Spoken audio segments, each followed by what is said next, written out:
God Talk Unfiltered. Yeah, this is a story of, as I was thinking about it, it's almost 30 years ago, but it was during a time where we had a pastor in our church who would talk about the importance of having a born-again moment. And as a really good church-going Presbyterian, boom, boom, boom, boom, boom. I never heard that growing up, that you had to have an aha, moment. And so, I would talk to her about this, and I don't understand. Does that mean I'm not a Christian because I haven't had this aha moment? And she's like, well, you're obviously blocking God out of your life. So I went to this retreat, and the purpose of this retreat was to have this aha moment. So I did praying, and I read my Bible, and I got all prepared, and I was like, I'm going to do this. I'm going to do this. And a friend of mine went with me, and she was having the same problem. So she's sitting next to me, and we're both like, we're ready for the lightning to strike. God's going to just come right here.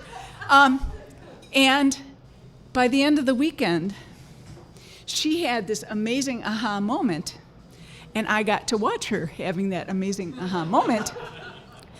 And again, I was feeling, well, what does this mean? Does this mean I don't believe? So that was my job from there, is to figure out how I can have this moment and how I can really feel that I really do believe in God. And I had gone on this retreat, and the guy who was the table leader on our retreat lived in San Francisco.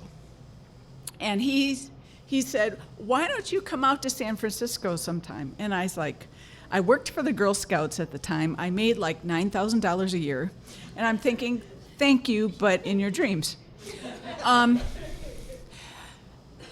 And anyway, so it just so happened that I got this bonus that was $800.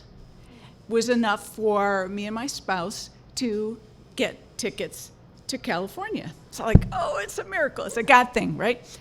Plus, I had talked to my pastor, who said that the place that she found closest to God was at this state park just north of San Francisco. So I'm thinking, I'm going on a pilgrimage. I'm doing this. So I didn't tell the guy that I was going to visit that I was doing this, but this was like, I'm doing this. And she even gave me music to listen to. She says, when I put my Walkman at the time, put my Walkman on to this music, and I go to this place, then that's where God is. So we did that. And so we went out there, and we saw San Francisco. It was really nice. And then I borrowed his car. We went out to this beach. I got the music. I got my Walkman on. I'm going out to the beach, and I'm sitting on this beach. It was a beautiful beach, pristine beach, not a piece of litter. It was just absolutely amazingly pristine. Like I was the first human that had ever set foot on this beach, right? And I'm sitting here on this beach, and I'm praying, and I'm like, okay, God, I need a sign. Okay, can you hear me? Hello. And it's like, I'm feeling nothing. I'm just feeling no different. And I was like, okay, I came a long way to not feel God on this beach. And I looked down, and I saw this little thing caught the corner of my eye. And I reached down. It was tiny, and it was red. And it was a Barbie slipper. So ever since then, my sign that God is everywhere in the smallest things is my Barbie slipper. That God has a sense of humor, and God was telling me, hello, I've been here all along. Just pay attention.